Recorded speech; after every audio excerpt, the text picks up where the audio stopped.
세상이 온통 시끄러워도 시험은 예정대로 보고 공부는 해야 됩니다. 시험이 연기되거나 그랬다는 소식은 없어요. 오늘은 지난번에 이어서 지난번 등기 효력까지 봤었고, 그래서 전국 등기 효력으로서 권리변동적 효력이나 대항적 효력, 추정력, 그 다음에 순위 확정적 효력이라든가 후등기 저지력, 점유적 효력 이런 걸 봤어요. 그리고 예비등기 효력으로서 가등기에 대해서 효력을 봤죠. 순위 보전적 효력. 등기를 하면 물권 변동은 본등기한 때를 기준으로 판단하고 순위는 언제 가등기 실 기준으로 한다. 여기까지 공부했었습니다. 모든 걸 공부하려면 힘들어. 그래서 그냥 큰 줄거리 위주로 딱딱 이제 책을 평면적으로 보면 잘 여러분들 이게 머릿속에 안 들어옵니다. 그래서 제가 그림을 그려주는 거니까 그렇게 아시고, 등기부에 관련된 건 입문 과정에서 공부했으니까 지금 너무 자세하게 보진 않겠습니다. 62페이지 펴보시면 오늘 나눠진 자료 60페이지. 그러면 등기 절차 총론이 이렇게 나왔죠. 여기서부터 볼 겁니다. 절차 총론. 첫째가 뭐냐면 절차의 개시다. 등기 절차의 개시. 자, 안 보이신 분들은 집에서 자가격리하는 거겠죠? 관리 잘 하시고 여기서 직접 그래도 듣는 게 머릿속에 좀 잘 들어갈 겁니다. 집에서 보실 때는 이제 반복해서 복습용으로 보시면 도움이 될 거예요. 그래서 이제 절차의 개시, 여러분들이 어떤 동영상을 봐도 저처럼 강의하시는 분이 없을 거예요. 왜냐하면 이게 제가 이제 실물을 이해하다 보니까 이렇게 설명되겠다 하면 이렇게 하는 것이지, 누가 뭐 어디 나와 있는 건 아니에요. 그러니까 다른 사람이 이렇게 강의하는 사람 없을 거라는 얘기예요. 자, 첫째, 요 절차는 등기 절차가 시작되는 원리를 말하는 겁니다. 자, 요 학원에 제일 먼저 오신 분이, 여기 실장님 먼저 오셨겠지? 그럼 제일 먼저 와서 학원에 이제 일을 시작하려면 제일 먼저 스위치를 켜야 전기가 들어올 거 아니에요. 그럼 누가 스위치를 켜느냐 해가지고 가동을 시켜야 된단 말이에요. 공장도 컨베이 벨트가 돌아가서 움직이려면 먼저 전원을 넣어야 된다는 거예요. 그러면 이 등기소에서 등기를 시작하는 절차가 어떻게 해야 시작되느냐 이 얘기예요. 알았어요? 그래서 요 등기소에 있는 등기관으로 하여금 등기를 시작하게 하는 계기가 뭐냐? 계기는 요 등기관에 가서 등기해달라고 요구를 해라. 신청해야 된다. 요 신청. 근데 요 신청의 밑바닥에는 뭐가 있느냐? 민법이 놓여있다 있지? 사적자치 원리. 즉, 자, 등기라는 것은 권리변동을 공시하려고 그래요. 그럼 권리변동이 되려면 그 전제가 법률행위가 있어야 돼. 그럼 여러분이 법률행위 종류 엄청나게 많아요. 우리 민법상 개념은 하나 이상의 의사표시를 불가결 요소로 하는 법률 요건 뭐 이렇게 뭐 배우겠지만 그건 너무 추상적이잖아. 그래서 가장 전형적인 예를 생각하라 했어요. 그래서 여러분들이 항상 추상적인 개념을 공부할 땐 어떤 사례를 머릿속에 하나씩 기억하면 돼요. 예를 들어서 106조, 107조, 108조에서 거기 의사표시 관련된 중요한 내용들 있죠. 가장 대표적인 판례를 하나씩 기억하고 그 조문을 생각하면 이해가 빨라. 그러나 막연하게 추상적 개념만 해가지고 머릿속에 들어올 수가 없어요. 아시겠습니까? 그래서 예를 들어서 자, 이런 가장 전형적인 매매를 한번 생각해 보자. 법률에 매매만 있는 건 아니지만, 자, 청약 의사표시와 승낙 의사표시에 따라 계약이 성립됐다. 그러면 어떻게 된다 했죠? 계약이 성립되면 이행을 한다 했지? 언제 이행이 끝나? 매수인이 대금을 다 지급하면 이행이 끝나죠? 매도인은 잔금을 받으면 등기소를 넘겨줘야 됩니다. 그럼 등기에 필요한 서류를 다 받았어. 그러면 이 등기는 기본적인 것이 신청에 의하되, 여기서 원칙은 공동신청이야. 원칙은 공동신청. 여기서 공동신청이라고 했을 때의 이 공동이라는 말은 등기 권리자, 의무자 함께 신청한다 했죠. 그래서 민법에서는 자, 이렇게 매수인, 매도인 이런 말 쓰지만 등기법에는 뭐라고 했지? 등기 권리자, 그 다음에 이 사람을 등기 의무자 이런 표현을 써요. 앞으로는 계속 이렇게 써요. 의무자 이렇게 표시할 거예요. 권리자 이렇게 간단히 표시합니다. 자, 이렇게 등기 권리자, 의무자가 함께 신청을 벌어온다. 공동신청. 그리고 상대가 없을 때도 있다. 반드시 상대방 있는 게 아니야. 예를 들어서 건물 신축했다. 보존 등기하려고 합니다. 누가 신청하느냐? 상대방이 없어. 법률 행위가 아니기 때문에. 이럴 경우는 법률 규정에 의한 경우라든가 건물 증축했다든가 주소를 변동했다든가 이런 것은 상대방이 존재하지 않는 거예요. 사실행위이기 때문에. 그래서 이런 경우는 단독 신청이란 말이에요. 그래서 예외로 원칙은 공동 신청이지만 예외로 단독 신청 예외가 우리 등기법 23조에 여러 가지 규정되어 있고 또 강령에도 많이 규정되어 있어요. 근데 원칙은 뭐라는 거야? 공동 신청이라는 거야. 기본이 공동이다. 권리자와 의무자가 함께 뭐 한다고? 신청을 해야 얘가 움직여. 등기관이. 신청하지 않으면 등기관 스스로 찾아가지 않는다 했잖아. 여기 세종등기소에서 오늘 세종시 관내 아무리 코로나가 뭐 기승을 부려도 뭔가 거래를 하겠지. 잔금 치는데 관내 부동산 다 조사해봤더니 10 가운데서 오늘 잔금이라는 거야. 시간별로 조사해놓고 등기관이 몇 시에 잔금이지 물어봐가지고 그때 딱 쫓아와서 나와서 서류 가지고 직권을 해주는 경우는 없다는 거야. 어떻게 해야 돼? 신청해야 돼.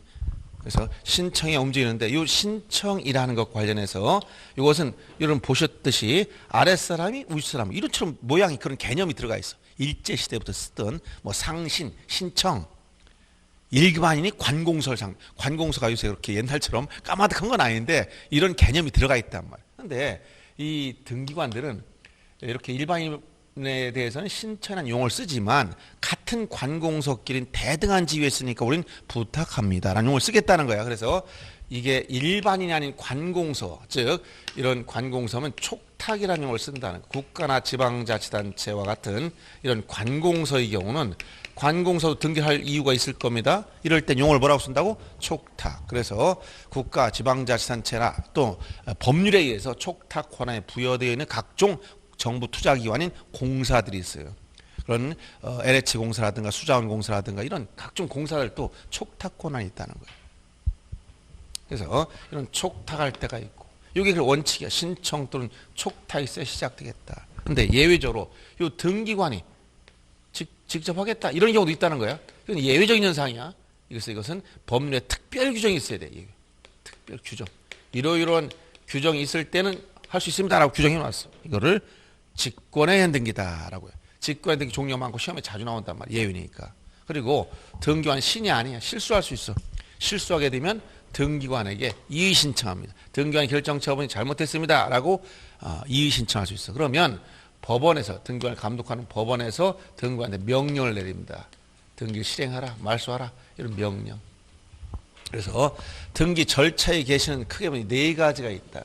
절차에 계신 뭐 신청, 촉탁, 직권, 명령에 의해서 등기 절차가 시작이 된다. 그래서 전체적으로 이렇게 되는데 우선 여기서 간단하게만 설명 촉탁할 때 이건 주체가 뭐라고? 관공서일 때야. 국가나 지방자치단체. 그럼 촉탁할 수 있는 예를 한번 보자는 거. 어떤 예가 있냐? 예를 들어서 세금을 안 냈다. 그러면 우리 재산 그냥 두가 세무관서에서 압류가 들어와. 그걸 세금 안 낸 걸 납세를 안 해서 체납 처분을 한 압류. 이런 세금을 안 내서 체납 처분한 압류를 할 때 이건 누가 하는 거야? 세무관서에서 직접 등기소로 촉탁해버려요. 또 경매 기입 등기. 경매에 관련된 기입 등기. 이건 법원에서. 또 어떤 경매 관련된 거 이제 경매 끝났어. 그럼 매각이라고 하지. 매각. 이제 경매에 관련된 건 전부 다 경매 진행 끝났다 그러면 매각, 잔금 지급은 매각이라는 용어를 써. 이건 경매라고 생각하면 됩니다. 매각으로 인한 소유권 이전 등기 다 법원 촉탁으로 들어오는 등기예요. 그 다음에 처분 제한 등기로서 가압류라든가 소송하기 앞서서 처분 금지 가처분 이런 등기들을 또 다 촉탁 등기예요. 그 다음에 이거 주의할 게 있어요. 임차권 등기. 이건 조심해야 돼요. 용어가 임차권 등기 명령에 따른 임차권 등기. 이건 임대차 끝나고 민법 시간 들었을 가능성이 높죠. 보증금 반환 받지 못한 임차인이 만약 주소를 이전해버리면 대항력 상실해버려. 그럴 경우는 아직 보증금 못 받았다. 그럼 어떻게 된다? 법원에 임차권 등기 명령을 신청해서 그 등기를 하고 나서 이전하면 기존에 취득했던 대항력 유지해 준단 말이야. 처음부터 계속 유지되는 거예요. 이런 임차권 등기 명령에 따른 등기는 무슨 등기다? 촉탁 등기. 요 명령이란 말 착각하면 큰일 납니다. 이게 아니고 촉탁 등기야. 법원 촉탁. 임차권 등기 명령 어디서? 법원에서 촉탁해 줘. 그러면 이런 유형들이 있는데 그럼 이 촉탁 등기 특징 가만히 보잖아요. 촉탁은 주체가 누구라고? 관공서야. 관공서는 믿을 수 있어요. 시건하는 게 정치인들이니까 시장 등 말 믿을 수 없어요. 어디 믿을 수 있는 겁니까? 믿을 수 없는 겁니까? 일반적으로 관공서는 믿을 수는 있다. 즉 이렇게 이제 진정성은 보장된다. 그럼 여기서 보세요. 왜 공동신청을 원칙으로 한다고 전에 얘기해 줬죠. 공동신청 원칙은 뭐 때문에? 이거 얘기 안 했나? 지금 다 설명한 건데 등기의 진정성 보장 얘기했는데 등기 진정성을 보장하는 수단이 있다. 진정성이란 무엇을 말한다? 이 진정성? 진의. 누구의 진의? 이거 진정성은 등기 의무자의 진의야. 등기 의무자. 요 사람 진을 파악하는 거예요. 등기관이 심사할 때 어떻게 한다 했죠? 형식적 심사권밖에 없어. 서류만 갖다 주면 하자없이 등기 끝나버려요. 그러면 누군가 나도 모르게 서류 갖다 내서 등기해버렸어. 그럼 갑자기 일어났더니 내가 부동산이 없어져 버렸네? 소유권 넘어갔어. 그럼 돼요 안 돼요? 이유는 그 등기를 함으로써 권리를 상실하거나 손해볼 사람 진위를 파악하지 않았기 때문에 그런 거예요. 그런데 권리자는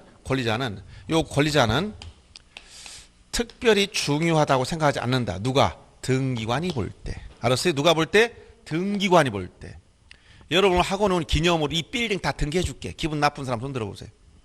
이 빌딩 전체 등기해 줄게 여러분한테. 기분 나빠요? 아무도 나쁜 사람이 없어. 불만이 없어. 아, 그 고맙다. 등기해 주면 고맙다. 그런데 여러분 명의로 된 이 빌딩을 강의 끝났더니 다 넘어가 버렸어? 굉장히 기분 나쁘지. 나 물어보지도 않고 확인도 않고 왜 넘겼냐. 이거 한 사람 그냥 안 두겠다. 이렇게 나갈 거 아닙니까? 그러니까 반드시 누구? 의무자. 이 사람 진위를 파악해야 한단 말이에요. 그래서 등기할 때는 우리 등기관이 서류만 가지고 형식적 심사만 하기 때문에 진정성을 보장할 수 있는 수단을 만들어 둬야 된다는 거예요. 그래서 이 진정성 보장 수단이 처음에 보세요. 신청 단계 어떻게 하라는 거 신청 단계에서 전에 설명드린 신청 단계에서 공동 신청하라고 했잖아. 이 기본 원리를 이해하고서 들어야 이게 맥락이 통하는 거지. 다 개별적으로 얘기하는 게 아니에요. 등기법은. 그래서 이 공동 신청이라고 뭐라고? 등기 권리자와 의무자가 서로 반대 방향 지휘하는 사람이 함께. 이때 누구를 관여시켜라? 의무자. 의무자가 등기 절차에 관여시켜야 돼요. 본인이 반드시 어떤 조치를 취해줘야만 됩니다. 여러분이 돈 받았다. 그럼 인감증명 떼준다든가 등기필정보를 준다든가 이런 조치를 반드시 해야 돼. 내 허락받지 않고 가져갔다. 그럼 그 위조문서예요. 전부 다. 이해되죠? 그럼 두 번째 보세요. 여기서 등기 신청한다면 반드시 자 연기가 나고 있네. 그럼 밑에 불이 났다는 거야. 여기 저 모르게 연기가 나고 있어. 어떤 사람 그 밑에 불이 났겠다 이렇게 추정하는 거지. 연기 났으니까 연막탄을 띄웠다 이렇게 생각했어요. 그러니까 여기 등기 신청한다면 원인이 있다는 거야. 신청하는 원인 법령에 있을 거 아닙니까? 그럼 원인을 증명하라는 거야. 왜 원인이 있으니까 가지고 왔을 거 아니야. 이게 등기 원인 증명 정보. 등기 원인을 증명해야 돼. 이걸 내야 돼 정보를. 대부분 이 원인 증명 정보는 뭐야? 각종 계약서예요. 각종 계약서. 이게 대부분이야. 요거의 대부분이라는 거예요. 다는 아니지만 뭐 계약이 아닌 것도 많으니까. 이 원인 증명 정보 계약서를 내는데 이 원인 증명 정보 혼자 만드는 거예요? 계약은 어떻게 해? 계약은 서로 반대방 의사의 합치. 여기서 청약의 의사표시, 승낙의 의사표시 합치다. 그러면 의사표시 합치됐으면 각자가 뭐예요? 의무자가 여기다 반드시 자기 이름 쓰고 도장 찍고 직접 해야 돼. 안 하면 계약서가 아니잖아. 이거 내라는 거야. 이거 냈으면 의무자 무시하고 만든 게 아니잖아. 지가 관여해줬잖아. 그럼 계약했어. 이행한다 했지. 그럼 이 사람 산 사람 매수인은 대금을 지급해야 돼. 의무가 있고. 매도인은 등기에 필요한 서류를 다 넘겨줄 의무가 있어. 그러면 매수인이 산 사람이 대금을 다 지급했다. 그러면 매도인은 의무자는 뭘 줘야 돼? 등기에 필요한 중요한 서류 주라고 했지. 그게 뭐야? 집문서, 땅문서 내놓으라는 거예요. 이게 뭐다? 등기필정보. 이 등기필정보 누구 거 내놓은 거예요? 의무자 거 달라는 거예요. 그럼 등기필정보를 받아서 등기관이 갖다 냈어. 등기관 어떻게 판단할 거예요? 일반적으로는 아 적법한 계약이 있었고 이행이 다 끝났으니까 이걸 냈구나라고 추정하는 거지. 아 이거 제출한 사람은 분명히 의무자 집에 가서 이거 훔쳐왔을 거야. 이렇게 추정하겠어요? 일반적으로 이렇게 할 거란 말이에요. 적법한 어떤 절차가 진행되고 있다고 추정한다는 거예요. 그래도 이것만 가지고 믿을 수 없기 때문에 등기관은 어떻게 한다? 이 사람 진위를 다시 한번 확인해 보자. 인감증명을 또 가져와라. 매매 같은 경우 굉장히 까다롭다 했지? 매도 인감증명서는 매도인이 판 사람이 직접 관공서에 동사무소나 이런 데 가서 아니면 법인 같으면은 등기소에 가서 요 매수인 인적사항을 이 사람 차표로 직접 써넣어야 돼. 그래야만 발급해줘. 본인 확인하고. 그렇지 않으면 발급 많이 줘요. 또 계약서 들고 가야 돼. 얼마나 철저하게 확인하는데. 이거 다 이거 어떻게 다 위조해가지고 오겠어. 쉽진 않죠. 그래서 이런 이게 다 뭐다 이게 등기 진정성 보장의 장치야. 그래서 비록 형식적 심사를 하지만 이런 장치가 있기 때문에 본인도 모르게 부동산을 가져가기는 어렵다는 거예요. 알겠습니까? 그래서 이게 이제 소림사 뭐 18관문 뭐 이런 게 있잖아. 통과하려면 등기관 통과하려면 이 관문이 몇 개가 있다는 거. 이걸 통과해야 돼. 이거 하나 통과 안 돼. 끝까지 여기까지 넘어가야만 등기관이 그래 이제 믿어줄게 이렇게 넘어가는 거예요. 그래서 이렇게 절차의 개시 관련돼서 지금 설명했는데 이거 왜 저 얘기했느냐. 자, 관공서가 신청할 때 관공서는 믿을 수 있다 했지? 믿을 수 있다는 거야. 진정성이 보장됐다는 거야. 진정성이 보장됐어. 그러니까 뭐가 필요 없어? 이 등기필정보 이런 거 낼 필요 없어. 이런 거 다 관공서는. 안 내도 믿어. 관공서는. 일반인 안 믿어. 근데 관공서는 믿는다. 그러면 속탁 등기 특징이 뭐다? 이렇게 의무자 등기필정보 낼 필요 없다. 또 인감증명 낼 필요 없다. 다 당연히 따라 나오는 거야. 이거 뭐들 암기합니까? 원리를 알았어. 그럼 지문 나오면 필요 없구나. 필요 없고 자동으로 나오는 거야. 아시겠습니까? 그 다음에 대신 또 하나 더 일반인 같은 경우는 반드시 등기 신청서를 가지고 가야 돼. 출석 방문하든가 전자신청 방식으로든가 둘 중에 하나예요. 근데 관공서는 공무원들 서로 바쁘다고 자기들 편히 봐줘. 서로 바쁜 거 알아. 그러니까 직접 안 왔대. 어떨 거예요? 등기 우편으로 보내주세요. 그럼 받아준단 말이야. 이거 다 출제했던 지문이야 최근에. 왜? 관공서 공무원들 바쁘니까 등기 우편으로 보내도 받아준다. 이게 바로 특칙이라는 거예요. 관공서의 특칙. 이런 내용을 간단하게 이해하면 끝나는 거예요.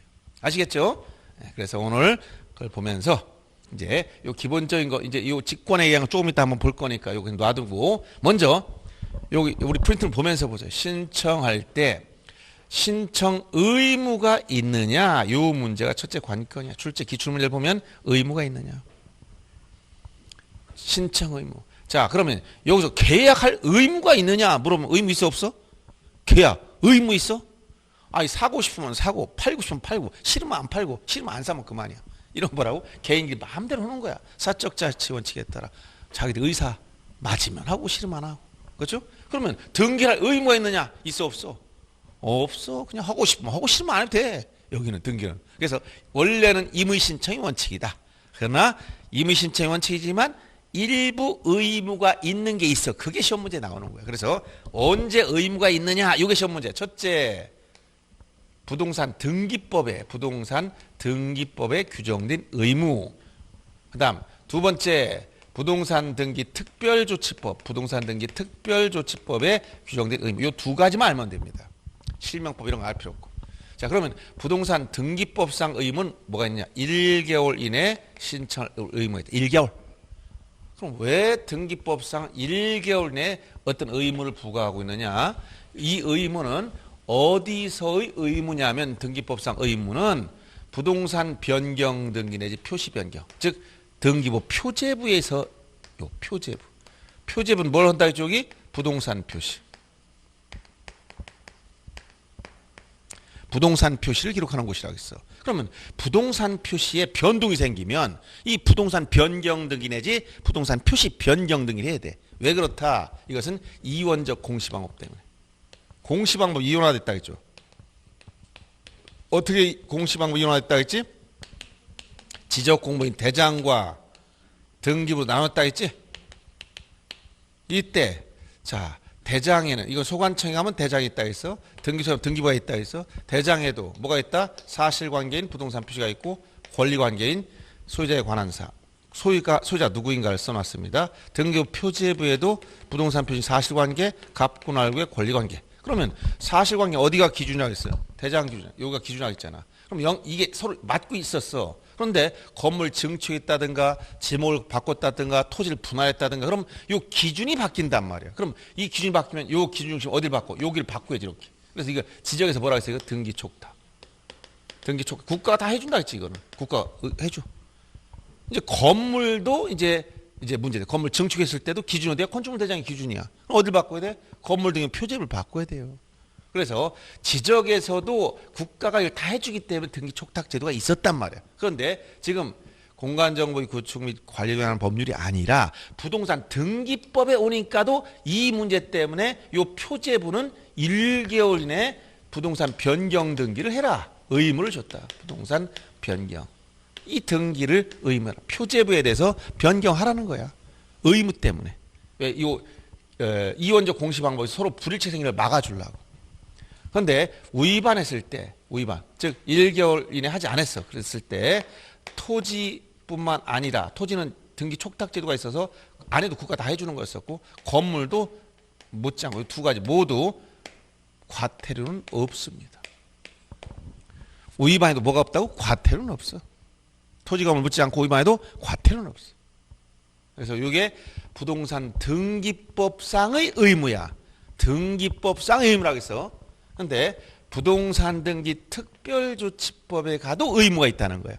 어떤 의무냐? 중요한 등기에 대해서만 의무를 부과했어. 그럼 무엇이 중요한 등기일까요? 무엇이? 여러분 걱정할 생각해 중요한 게 다른 거 없어. 국가 입장에서는 세금 많이 거치는 거, 세금 안 거친다고 난리 났네. 지금 국가가 멈췄는데 무슨 세금이 거치겠어. 이제 공무원들 월급도 못 줄 테니까 이제 알아서 하겠지. 자, 세금이 안 거치면 국가 안 들어가잖아. 그럼 세금을 많이 걷어야 돼. 어떻게 언제 세금 제일 많아 걷어? 소유권이 움직일 때. 알았어요? 취득세 많이 내야 되잖아. 취득세, 취득록세. 그래서 제일 중요한 건 소유권이야. 소유권. 그중에 소유권보다 이전할 때. 요거를 안 해버리면 국가가 큰 피해를 본단 말이야. 그러니까 소유권 이전 등기는 반드시 며칠 해라. 딱 의무를 부과했어. 며칠이냐 이건 60일이네. 60일 이내. 여기서 중요한 게 이제 뭐가 중요하냐. 기산일이 중요한 거. 언제부터인가 중요한 거야. 그래서 60일 이내 소유권 이전 등기 신청해야 되는데 자, 이 법률행위가 뭐냐에 따라 다릅니다. 매매와 같은 쌍무계약. 자, 매매. 이게 뭐 유상 쌍무계약이 전형이지? 매매는 언제부터냐? 언제부터 해야 돼? 의무가 생기느냐? 언제부터다? 반대급부 이행이 완료된다. 이 말을 잘 기억해야 돼. 반대급부의 이행이 완료된 날. 이제 세법과 좀 차이가 있어요. 반대급부 이행이 완료된 날로부터. 말이 어렵다면 이건 잔금 지급일. 잔금 지급일로부터 이런 얘기. 조문에 어떻게 나왔다고? 반대급부의 이행이 완료된 날로부터. 이해됩니까? 며칠 내? 60일 내 등기 신청해야만 돼. 의무적으로. 그러면 이런 증여 같은 편무계약 일방만이 의무를 부담하면 증여는 언제부터다? 요거는 계약의 효력이 발생한 날로부터. 계약의 효력이 발생한 날. 성립한 날이 아니고 계약이 뭐라고? 효력이 발생한 날. 알았어요? 예를 들어서 여러분에게 이번에 공인중개사 31회 시험에 합격하면 상가를 사줄게. 여러분 남편이 그렇게 얘기했어. 그럼 뭐라고 할까요? 싫어 그럴 거야? 좋아 그럴 거야? 그게 뭐야? 승낙했다는 거야. 즉 청약의 의사표시에 대해 여러분 승낙했지? 그럼 뭐가 됐어? 계약은 성립되었다. 증여계약은 성립됐지? 그럼 지금 상가 빨리 등기해줘 할 수 있어? 계약만 성립돼서 효력이 생기지 않았지. 왜 안 생겼어? 조건이 붙어있기 때문에 계약에. 이런 민법 시간에 배우는 조건과 기한 이런 부관에 대해 배웠죠? 조건은 장래 성취 여부가 불확실하다. 아무리 이러면 실력에서 불확실한 거 시험 봐봐야 하는 거니까. 나는 확실해 그럼 나는 기한이야 이런 사람이 있어. 기한은 올 크리스마스가 돌아오지 반드시. 이런 기한이야. 자네들이 확실한 걸 기한이라고 그러고. 지금 이렇게 불확실한 걸 나온다? 조건. 근데 조건이 종류가 많지? 그 중에서 정지 조건이란 조건이 성취되면 뭐라고? 효력이 발생하는 거. 그 다음에 해제 조건이란 조건이 성취되면 효력이 소멸하는 거라겠죠? 그러면 지금 시험에 합격하면 상가를 주겠다 했어. 그럼 무슨 조건부 법률행위다? 정지 조건부 법률행위. 그럼 지금 자 증여 계약은 오늘 체결했는데 효력이 안 생겼잖아. 효력이 발생 날로부터 했지. 그래서 시험을 이번에 잘 보고 11월 30일 발표 딱 보니까 내 이름이 있네. 그럼 어떻게 해서 그때 효력이 발생했어. 그러면 빨리 이때부터 뭐 한다? 증여했다는 등기를 해야 될 의무가 나온다 이런 얘기예요. 이해됐죠? 효력이 발생한다. 이거 꼭 기억하고 이거는 만약 위반하면 여기는 과태료가 있어. 산출된 세액의 5배 이하의 과태료가 나와. 이건 과태료 그렇죠? 특별조치법은 과태료가 있어요. 토지 건물 묻지 않고 다 과태료 있어. 특별조치법은 즉 소유권 이전 등기 의무를 해태했을 때, 게을리했을 때 표제문은 과태료가 없다고 했어. 부동산 등기법에. 요 원리를 잘 이해하면 되겠습니다. 그런데 소유권에 대해서 이전 등기만 있느냐? 뭐도 있다? 보존 등기도 있다. 소유권에 뭐도 있다? 보존 등기. 보존 등기 누가 하는 거야? 원시 취득자가 건물 신축하거나 바다를 막아서 토지가 처음으로 생겼다. 공유수면을 매립했다. 이런 경우야. 그럼 보존 등기는 의무가 있느냐? 의무는 없다. 원칙. 여기도 원칙은 임의 신청이야. 즉 건물 신축해서 이 세종시에 멋있는 전원주택을 하나 지어놨습니다. 자, 내가 보존 등기 해야 될까? 죽을 때까지 그냥 살아도 괜찮아요. 과거에 삼성 지금 어떻게 내 등기를 안 받지만 본사 건물을 보존 등기해놨다고 언론에서 난리쳤어요.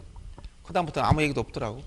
근데 삼성이 위반한 게 있느냐? 아무것도 없어. 왜? 법률에 보존 등기 의무가 없기 때문에.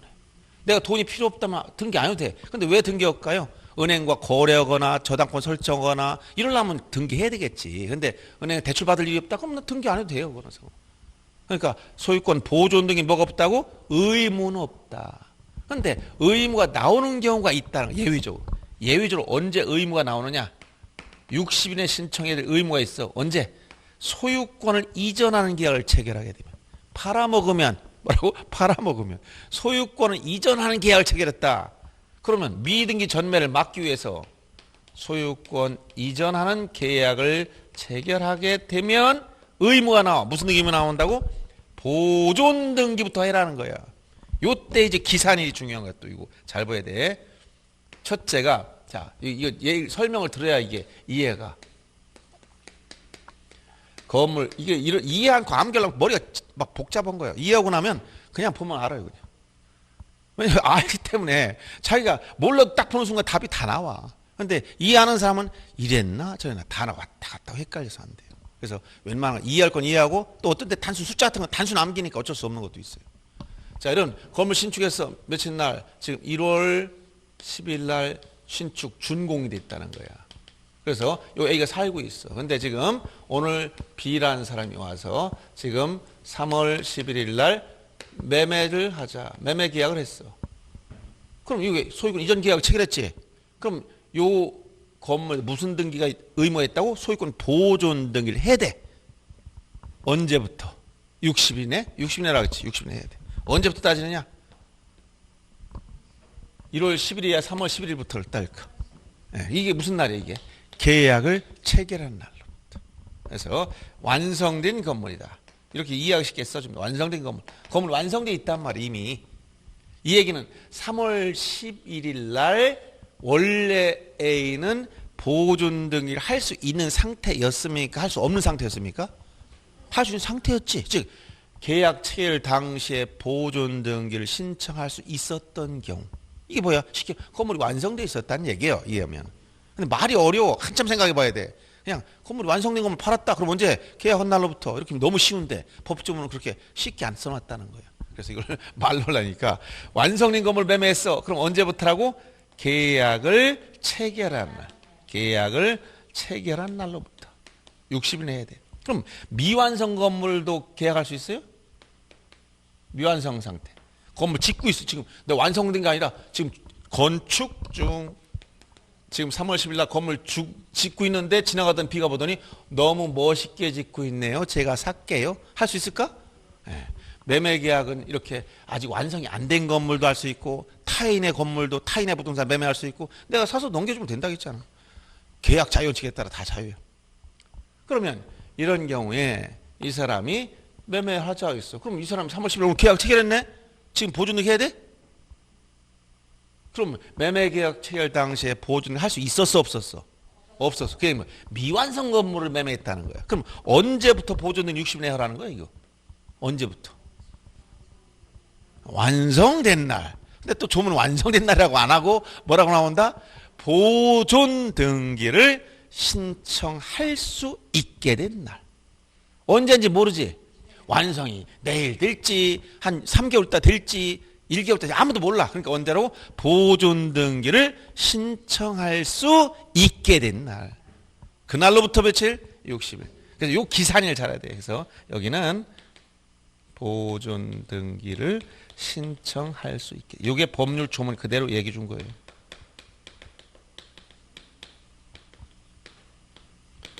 그리고 요것도 여기도 위반하면 똑같이 이 과태료하고 똑같아요. 알았어요? 그래서 특별조치법상 의무 위반에 대해서는 과태료가 다 나온다. 이렇게 이해하면 돼요. 요 기산일을 정확하게 알고 있어야 됩니다. 가장 기본적인 원리. 이게 전멸, 이게 1단계 넘어가는 건데 이게 또 한 단계 더 넘어가는 까지 규정이 있어. 거기까지 하려면 이걸 알아야 뭘 하는 거예요. 자, 그럼 오늘 나눠준 기출 지문들 한번 보세요. 2번 지문 보세요. 요새 제가 공장에서 뭐 좀 일 좀 해줬더니 팔이 아파가지고 이게. 자, 2번 지문 잠깐 봅니다. 갑이 을에게 X부동산 매도하였다면 계약으로 정한 이행기가 그 소유권 이전 등기 신청의 기산이다. 여기서 매도했다면 매매했어. 언제가 매매니까 언제가 기산일이야? 이전 등기 기산이 계산하는 첫 출발일이 반대급 비행 완료 날 잔금지급을 놓으셨어야 되는 거예요. 그 다음에 3번도 보세요. 갑이 X 부동산에 대한 소유권 보존 등기를 신청할 수 있음에도 이를 하지 않고 을에게 증여하는 계약을 체결하였다면 이 말이 무슨 말인가 보세요. 보존 등기 신청할 수 있음에도 하지 않고는 완성되어 있어? 미완성이야? 그 정도 빨리빨리 그럼 됐어요 여러분. 이제 합격 수준이 올라갔어 벌써. 그거 알아챘다면 그 말이 무슨 말인지. 완성됐지? 그럼 언제부터 하겠어? 계약을 체결한 날부터 하겠잖아. 그러면 근데 계약의 체결일이 보존 등기 신청 기산 맞잖아 이거는. 그 다음에 4번도 보세요. 을의 토지에 대해 부담하는 증여 계약을 체결한 갑. 증여라고 해서 갑은 그 토지를 인도받은 날로부터 60일에 등기 신청합니까? 예? 증여 계약이에요. 계약의 효력이 발생하는. 뭐기 때문에? 소유권 이전 등기 의무잖아.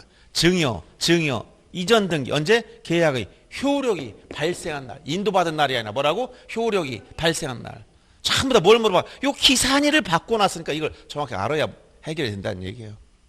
알았죠? 이렇게 뭐 더 이상 설명은 안 하고 그 밑에도 마찬가지예요. 자, 그래서 이러한 신청 의무 관련 거를 잘 알아둬라라고 출제로 되니까 기출된 내용이기 때문에 여러분 봐두면 되겠습니다. 그 다음에 이제 여기 직권에 의한 등기 관련해서는 우리 프린트물 다시 그래서 거기 보면 신청에 대해서 그 기사를 다 써놓습니까? 거기다 넣었어 안 써놓았어? 안 써놓지 빨리 써놓. 그거 보면서 하라고. 여기다 이거 써놓으라. 다 써주려고 다 너무 또 여러분들이 다 안 하고 보기만 하면 모르니까 거기다 빨리빨리 그런 거 써놓으셔. 보면서. 그렇죠? 그렇게 공부하는 거 써넣으면서 공부하는 겁니다.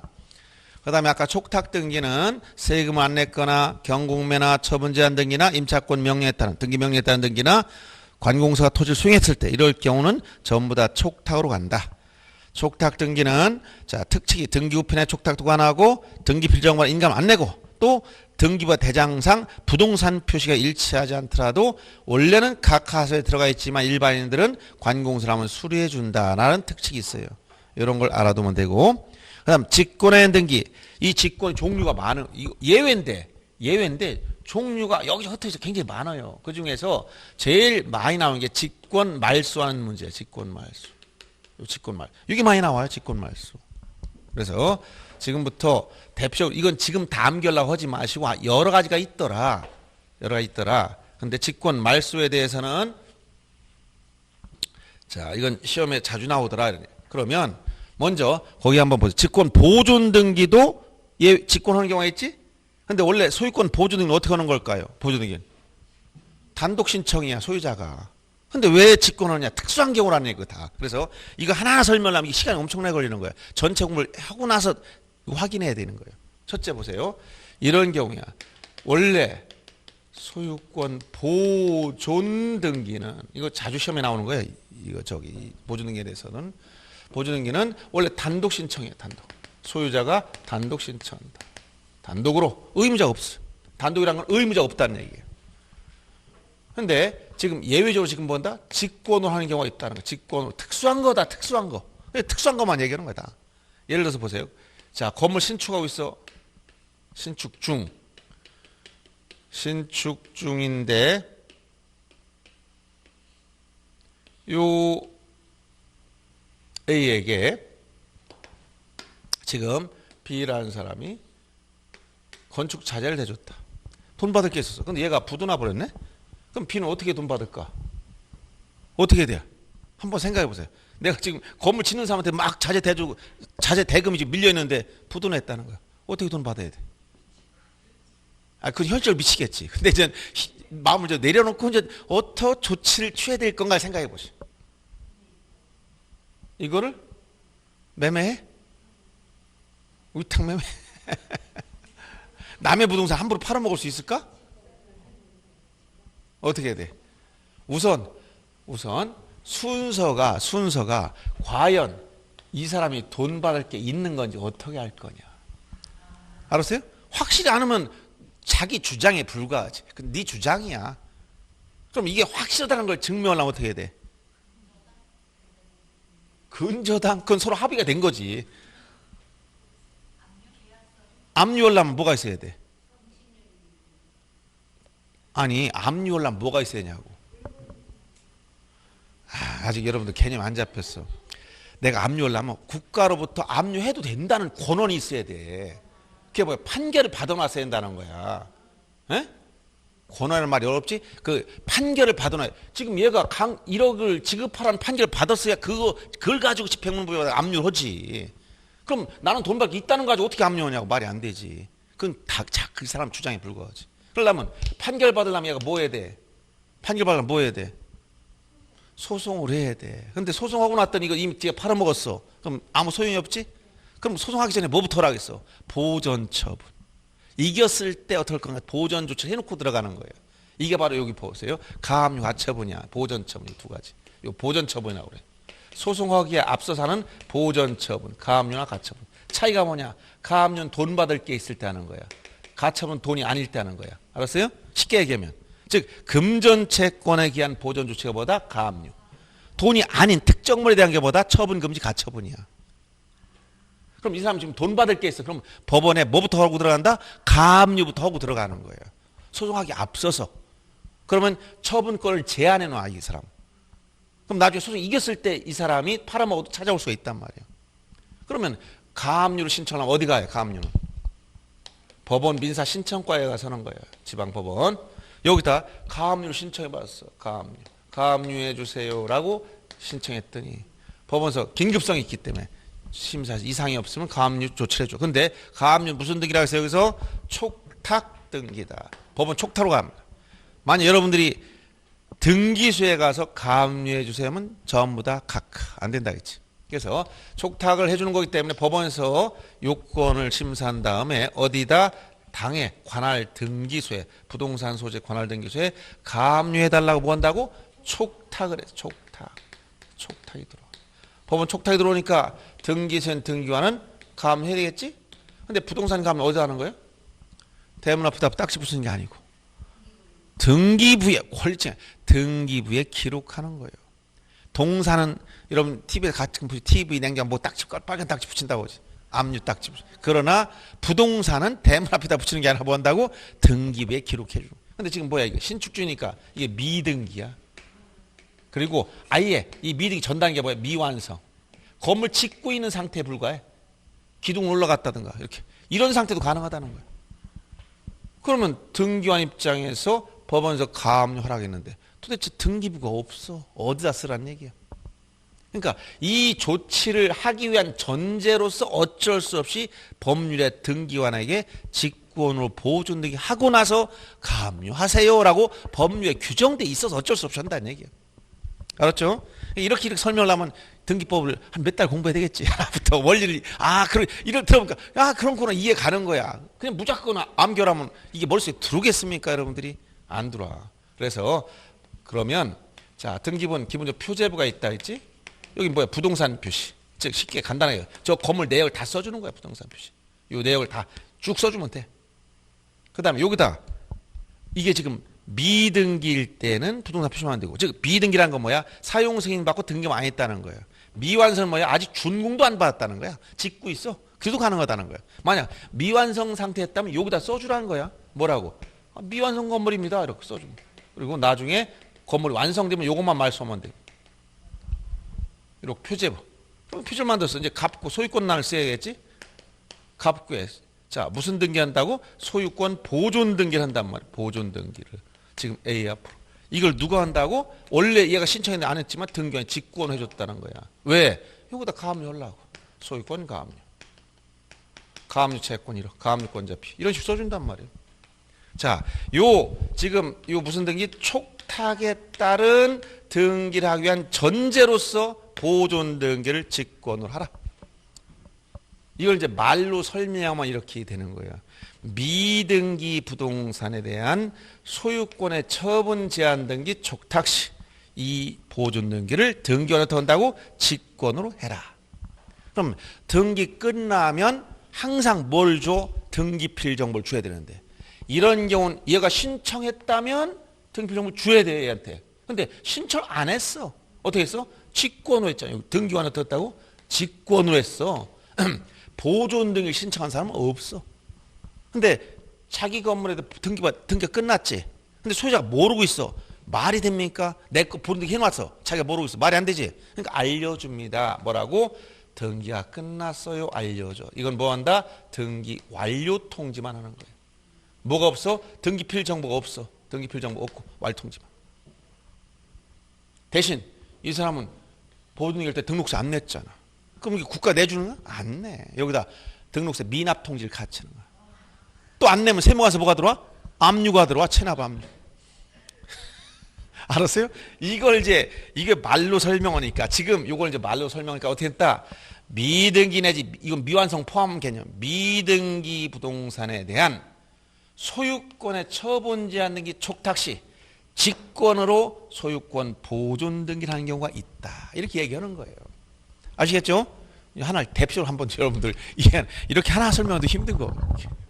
그래서 이런 게 있는데 거기 4번 말순기 보세요. 지금 제일 중요한 게 뭐라고? 이거 직권말수 시험에 잘 직권말수. 지난번에 설명드렸잖아. 등기사항이 아닐 때 뭐 한다? 당연무효로서 직권말수 한다 했지. 각하 사유 중 29세 2호 사건이 등기할 것이 아닐 때, 등기사 아닌 경우는 등기되더라도 당연무효이기 때문에 직권으로 말소해라. 누가? 등기관이 직권으로. 이 말이 들어요. 그래서 전형적으로 관할 위반 등기나 사건이 등기할 것이 아닌, 등기사항이 아닌 등기는 등기하더라도 다 직권 말소예요. 환매권 행사했을 때 환매태약 등기 직권 말소. 이건 나중에 강론에서 배워야 돼. 세 번째, 지난번에 얘기했죠. 가등기간 본등기 했을 때 중간처분 등기. 이와 양립할 수 없는 중간처분 등기. 자, 가등기 해놓고 나서 각종의 처분 행위를 할 수 있다고 해서 본등기하게 되면 물권 변동 언제? 본등기한 때 물권 변동이 생기더라. 순위는 어디? 가등기 시. 그러면 이렇게 요 가등기 이후 본등기 사이에 끼인 등기를 뭐라고? 중간처분 등기인데 본등기에 저촉된다. 양립할 수 없으면 등기가 다 직권말소 보낸다 했지. 이런 게 직권말소예요. 직권말소. 기타 말소 등기 시 말소할 권리를 목적으로 한 제3자의 권리 등기라든가 수용에 따른 이전 등기할 때 일정한 등기 다 직권말소됩니다. 그래서 이러한 직권말소가 중요하다 이러니. 그 다음에 요 명령은 이것은 많지가 않아요. 이건 이의신청 과정에서 밖에 없어. 그래서 명령은 이의신청에 대한 결정을 법원 하기 전에는 가등기 명령이나 이의신청에 따른 부기등기 명령이 가능하고, 그 다음에 결정하면 등기를 명령하는 거예요. 결정하면 등기를 명령하는 거예요. 뭐 말소하라, 실행하라 이런 명령을 내린단 말이에요. 그래서 이건 이의신청 과정에서밖에 없기 때문에 시험 많이 안 나와요. 다만 아까 용어상 조심할 게 이거라 그랬지. 임차권 등기 명령이라고 해서 이게 아니고 촉탁 등기다. 그 다음에 여기서 단독 신청한 것 중에 시험 많이 나오는 것 중에 뭐냐면 가등기 가처분 명령이라는 게 있어요. 이게 용어를 하나쯤 생각해야 돼. 가등기 가처분 명령이라는 것은 원래 가등기도 공동으로 신청하는 건데 공동으로 해야 돼요. 가등기도. 만약 내가 가등기 하고 싶다. 이 빌딩 가등기 나한테 하고 싶어. 소유권 이제 가등기 해놓고 싶어. 혼자 할 수 있겠어 없겠어? 혼자 힘으로. 상대방 협력 없으면 절대로 안 됩니다. 만약 혼자 할 수 있다면 제가 세종시 강의 오면 뭐부터 할까? 아침에 등기소에 가서 세종시에는 모든 빌딩 다 가등기 해놓고 가버려. 혼자 할 수 있으면 그러면 되지. 그게 되겠어요? 안 되는 거야. 그래서 이 가등기도 엄청난 어떤 그 제약이 따르기 때문에 혼자 못 하는 거예요. 공동신청밖에 안 돼. 상대방의 인감증명부 다 받아와야 돼. 그러면 이 가등기 가처분 명령은 이게 명령이라는 게 뭐냐면 재판의 결론이 소송하면 재판의 결론이 판결로 날 수도 있고 판결, 결정, 명령의 형태로 나와요. 좀 이게 완결된 거, 이게 단순한 걸수록 이게 가는 거야. 재판 결과가 판결일 때도 있고 결정, 명령할 때도 나왔단 말이에요. 간단한 건 명령으로 나와. 가등기 가처분 명령은 재판을 했다는 거예요. 가등기를 해주겠다고 약속해놓고 일방이 이행을 안 한다. 그럼 간단하게 법원에 가등기 가처분 명령을 신청할 절차가 있다는 거예요. 그래서 이건 판결받아서 단독 신청 똑같은 거야. 그래서 이거 한 단어처럼 생각해야지. 이거 가처분 하면 여기 나온 것 같은데 하면서 촉탁하면 안 되고 명령은 여기 나온 것 같은데 명령 이러면 안 된단 말이야. 한 단어처럼 뭐라고? 가등기 가처분 명령은 신청 중에 뭐라고? 단독 신청이다 이 얘기예요. 용어에서 헷갈리면 안 된다 그래서 얘기 준 거야. 두 가지 시험에 자주 나오는 거 뭐라고? 임차권 등기 명령은 촉탁 등기고 가등기 가처분 명령은 단독 신청 사건이다. 신청해야 되는 거. 요 두 가지를 특히 조심하면 되겠습니다. 그래서 거기 이제 절차의 개시 관련돼서 설명을 드렸어요. 여기까지만 하면 이제 기본적인 절차가 시작된 원리는 얘기했고요. 그 다음에 좀 쉬었다가 요 신청할 때 당사자가 될 수 있는 자격, 이 당사자 적격, 이 시험에 굉장히 자주 나옵니다. 요거를 이제 좀 쉬었다 할 텐데 보기 앞서서 책을 체크하고 쉬겠습니다. 기본서 책을 잠깐 봅니다. 62페이지 보세요.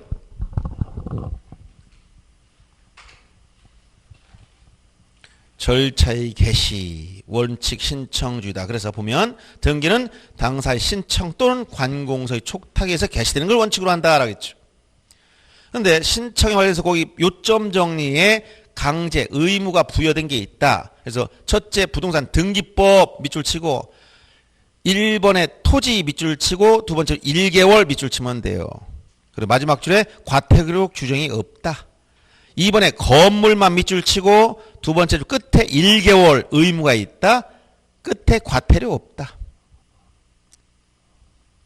그 다음에 존재하지 않는 부동산의 멸실 등이 지체 없이입니다. 그런데 이것도 위반해도 과태료는 없다. 여기까지는 어려우니까 그냥 토지 건물 기본적으로 변경 등인 1개월 이내 해야 되는데 위반해도 뭐가 없다고? 과태료 없다. 그 다음 두 번째 부동산의 특별조치법 특조법상 첫째 소유권 이전 등기 밑줄 치고 이전 등기 소유권 이전이야. 소유권 이전. 자, 첫째 매매 쌍무계약은 언제라고? 밑줄 칩니다. 반대급 부행이 완료된 날 밑줄 치고 60일 이내. 편무계약 증여 밑줄 치고 계약의 효력이 발생한 날부터 60일 이내. 이건 전부 다 위반하면 과태료 많이 나온다 했지? 산출된 세액의 5배의 과태료입니다. 두 번째 소유권 보존 등기 밑줄 칩니다. 보존. 동그라미 2번에 보존. 자, 이건 미등기 부동산에 대해서 소유권을 이전 계약을 체결했다. 이게 중요한 거야.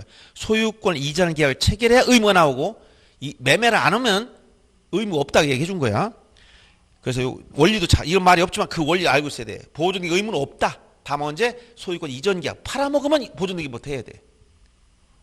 이때 거기 보면 계약 체결 당시 보존 등기가 가능한 경우 이게 아까 여러 가지 표현을 썼지? 건물이 완성되어 있을 때 언제부터 하라고? 계약을 체결한 날 밑줄 치고 60이네. 그 다음에 보존등기 불가 계약 체결 당시 보존등기 못해. 이건 뭐야? 미완성 상태이기 때문에 이때는 보존등기를 할 수 있게 된 날이야. 할 수 있는 날 말이 좀 잘못됐는데 할 수 있게 된 날로부터가 법 조문입니다.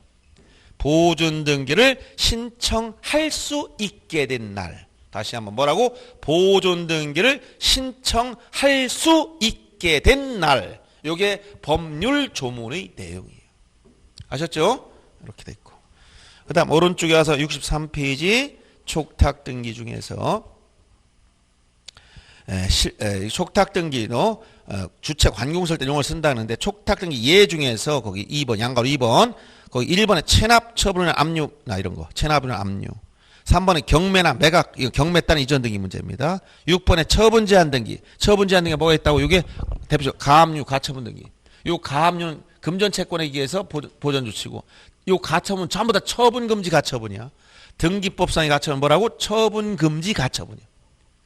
가처분은 종류가 굉장히 많아요. 임시 치위를 정하는 가처분, 만약에 막 이혼한 남편이 자꾸 괴롭힌다, 그럼 접근 금지 가처분, 뭐든지 할 수 있어 가처분은.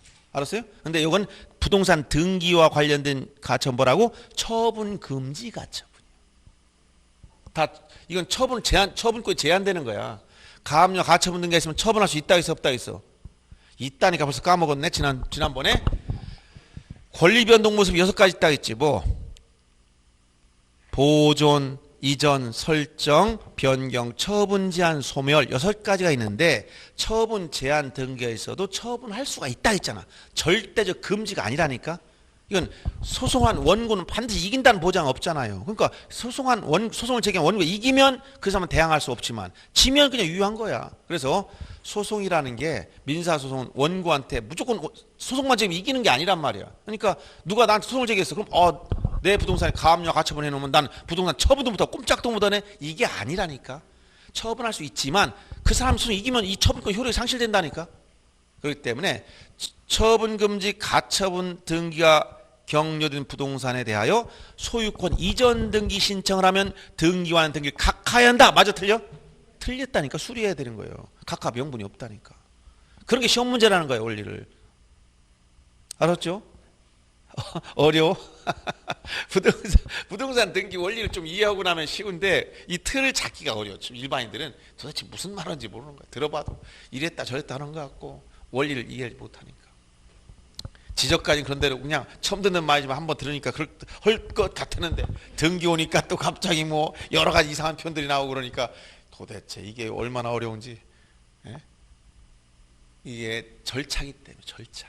원리며 절차. 그래도 그 기본적인 원리는 있다는 거. 기본적인 원리. 그래서 여기 절차 예시 여기까지 본 건데 지금 대표적인 걸 지금 얘기하고 있는 거예요. 그 처분 제한 등기 관련해서 요 가압류 가처분 등기가 있다는 것과 그 10번에 임차권 등기 명령 임차권 등기라고 나오죠. 요게 중요한 거 별표 해놓고 이거는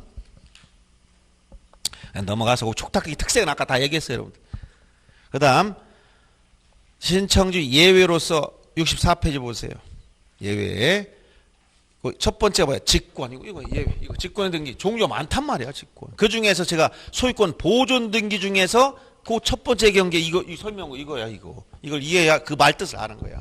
한번 뭐라고 나오면 보세요. 미등기 부동산에 대한 집행법원이 처분 제한 등기 촉탁을 한 경우와 미등기 부동산에 대한 임차권 요건 똑같은 건데 일단 넘어가고 경우에 등기관은 그 등기를 하기 위한 전제로서 소유권 보존 등기를 직권으로 해야 한다. 이게 바로 이런 말한 대로 미등기 부동산에 대한 소유권 처분 제한 등기 촉탁 시 등기관이 직권으로 소유권 보존 등기를 한다.